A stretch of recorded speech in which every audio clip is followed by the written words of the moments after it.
Hey everybody, welcome to this week's devotion. We're still on peace, and this is a great week to be talking about peace. All of our lives are a little bit busy and hectic right now, and maybe the stress that always seems to be part of Christmas, or maybe part of traveling for Christmas. The stress often associated with getting together with family that we haven't seen in a while. It's a great opportunity for peace. I want to take two different Bible verses we have in our journal readings this week. First, from John 16:33. I have said these things to you, that in me you may have peace.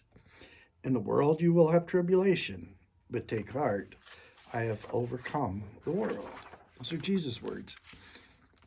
And then Paul, writing to the Colossians, says this: For in him all the fullness of God was pleased to dwell, and through him to reconcile to himself all things, whether on earth or in heaven, making peace by his blood at the cross. Christian peace is a very distinct peace. It's a peace that comes to us through the perfect life and innocent death of Jesus. And the world has a lot to say about peace. Jesus reminds us that he doesn't give peace the way the world gives.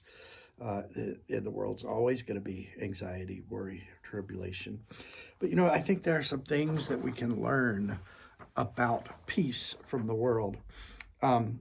I want to look at a study that was done by Duke University. Maybe this will help you bring a little more peace into your week as well, or make that peace of Christ a little more real in your life this week.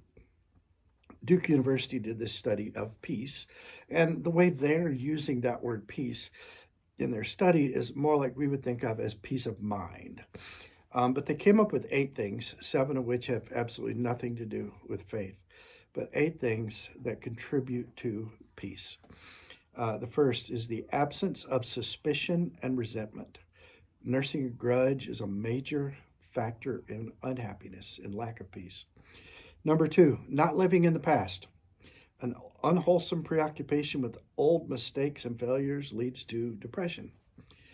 Number 3, not wasting time and energy fighting conditions you cannot change.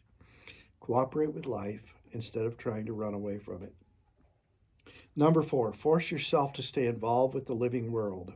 Resist the temptation to withdraw and become reclusive during periods of emotional stress. Number 5, refuse to indulge in self-pity when life hands you a raw deal. Accept the fact that nobody gets through life without some sorrow and some frustration.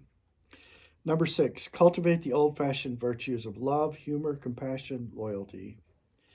Number 7, do not expect too much of yourself. When there is too wide a gap between self-expectation and your ability to meet the goals you've set, feelings of inadequacy are inevitable. And then finally, number 8, find something bigger than yourself to believe in.